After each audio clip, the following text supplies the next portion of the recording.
Ladies and gentlemen, what I'm about to say is once in 27 years and will not be relevant, except for next week, for another 15 years.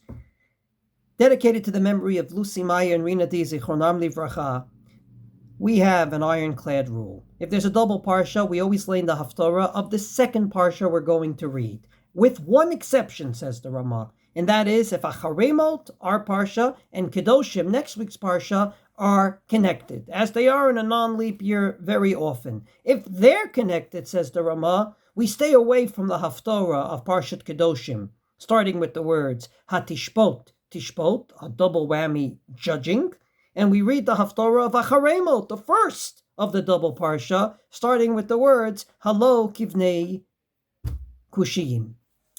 Why?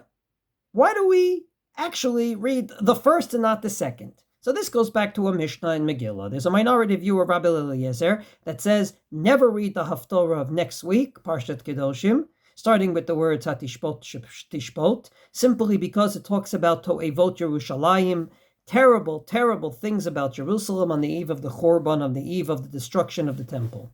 It's so terrible that you shouldn't read it in public. You should learn it, but you shouldn't read it in public. Well, because of that, actually, in most years, it just doesn't happen. Because, says the Ramah, that if you have a double parsha, so, as I said earlier, we go with the Haftorah of Acharemot, and that's what usually happens. If it's a non-leap year and you don't have a double parsha, then usually what happens is Acharemot is Shabbos Agadol, and we read a Haftorah of Shabbos Agadol.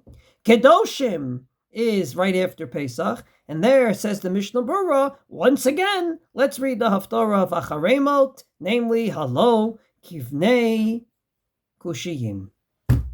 So, for whatever reason, maybe it's a Machar Chodesh, tomorrow's Rosh Chodesh, or a Shabbos Rosh Chodesh, or it's a Shabbos right after Pesach where we read already Acharemot, which was Shabbos Agadol. Suffice it to say, it's very, very rare that you will have a situation where Acharemot and Kedoshim are separated, and there's no excuse. But this year, once in 27 years since 1997, is the year where it didn't happen.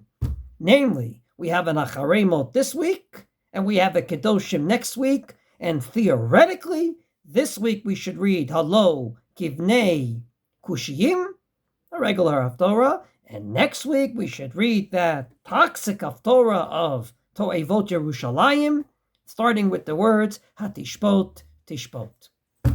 Well, that's what the Ramah seems to say, and even though it's rare, that's what we should have done.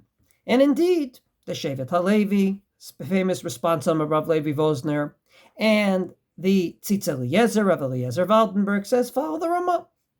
However, in many of the Luchot that shuls follow, it says don't do that, but rather repeat the same Haftorah twice.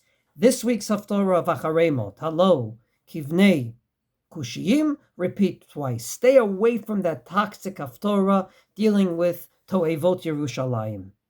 And that's what Rav Soloveitchik did, and indeed many, many shuls will do that. That's the minhag in Yerushalayim, and I'm assuming in many other places. Now, why is that? I would like to suggest it's not just because it talks foul about Jerusalem. As the Levush says, we have many Haftorahs like that, and he was of the opinion that it's not so bad to read that Haftorah.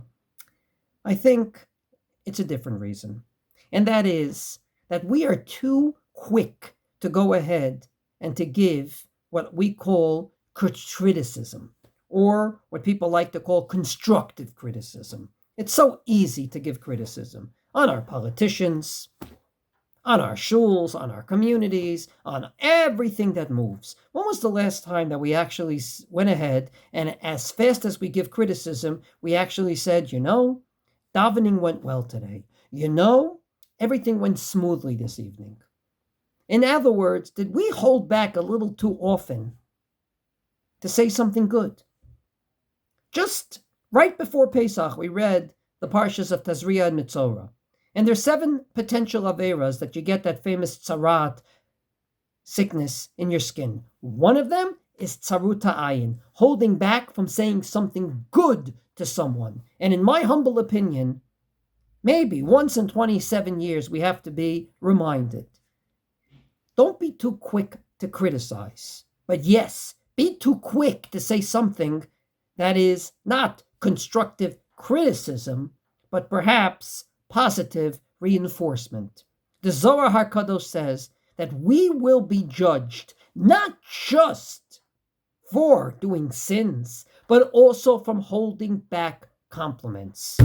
So if we're having this insistence of staying away from a Haftorah that's so toxic with terrible things about Jerusalem, maybe it should teach us, let's try to stay away from being so quick to criticize.